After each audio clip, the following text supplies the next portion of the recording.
Hey Gus, I'm curious in these joint practices, are these a good opportunity for you to test some things out schematically that you wouldn't otherwise show in a game when you're facing an opponent? Yeah, I think there is. We're in about our final phase of install right now, so I think it's always good to go against another team like this because they'll do different things than what our offense has shown, and I think just in conversations with the Bears, just prepping for this, we are going to see some different things. So it just helps us get prepared for what we may see during the season.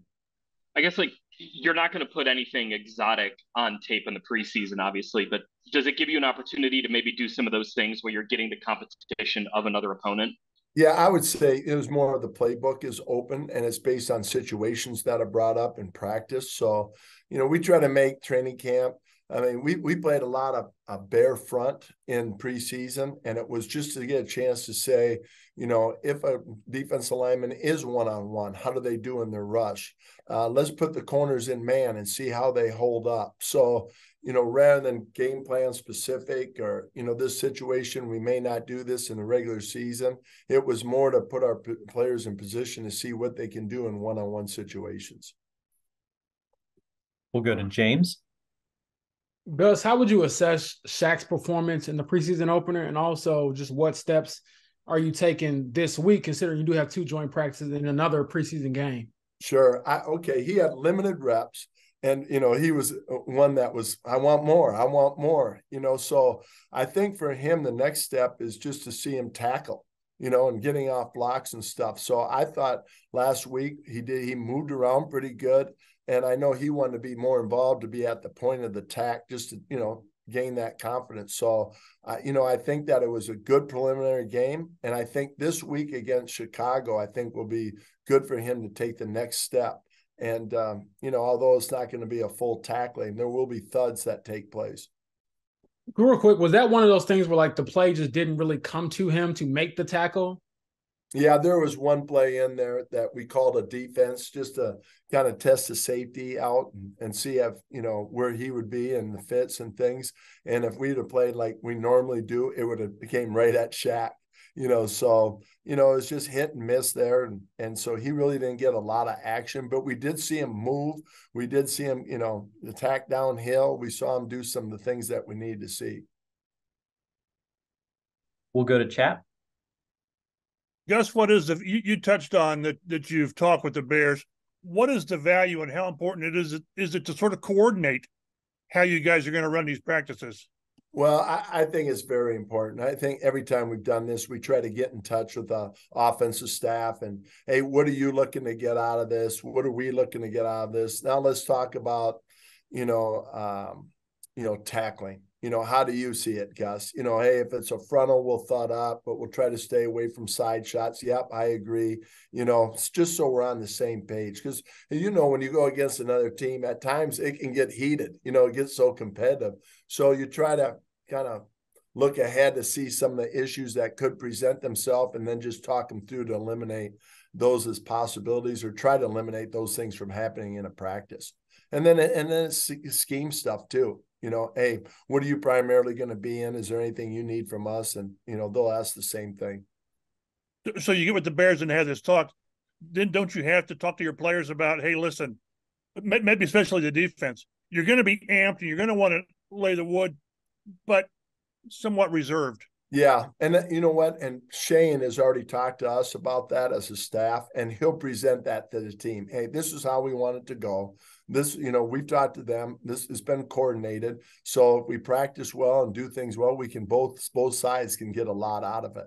So yeah, that will definitely be talked to the team just so they know, what's expected out of both sides. You guys do this all the time when you have these talks, and there's inevitably going to be some skirmishes. Yeah, there has been. I know that we've done these for many years, but just for me and being a part of it, there's been one or two, a couple times when it's got like that, and then you got to break them up. But for the most part, they've been pretty good, But it is, Chappie, you're right. It is. It's highly competitive, and plus, a lot of our players know the coaches on the Bears team, so, there's that part of it too. But I think when it's all said and done, it'll be good work between both teams. Thanks, Gus. Nate? Hey Gus, I was just curious if you could kind of speak on the build-up process for a guy like Juju Brents who just didn't get to practice until like a week ago ever in the NFL. So kind of what's sort of the process for him to kind of hit the ground running? Well, there's we follow return to play like most teams, so a lot of that is, the trainers will come back and say, all right, here's his next step, whether it's, 3 plays a period or 5 plays a period. So we're still looking at him at that point and just seeing where he's at, but I think he's feeling more and more comfortable.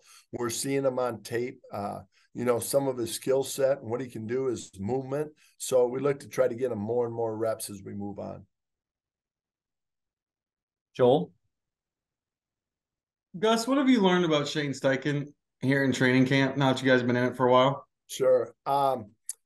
We've been together for some years and, but never in this capacity. It's different when you're a position coach and that's, Shane was the quarterback's coach when I was with him in the Chargers. So I think what jumps out is his command. I mean, he is a football coach. And when he gets up in front of the team, he can talk through special teams. He can talk through defense. He can talk through offense. And he has a great understanding of all of them. That's probably an area I didn't see when I was with him with the Chargers. But I think we're all experiencing that now. He can talk, all sides of the ball, including special teams, and his knowledge level of situations and I think he does a really, really good job of going through situations, but also teaching the team, what is our philosophy in these situations.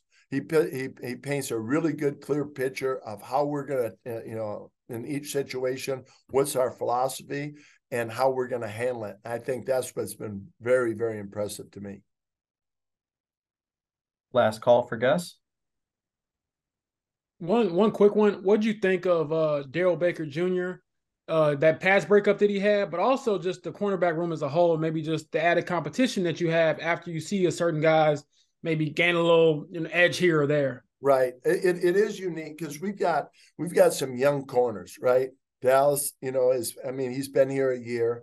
And then all the younger guys. DJ's got a little bit more experience.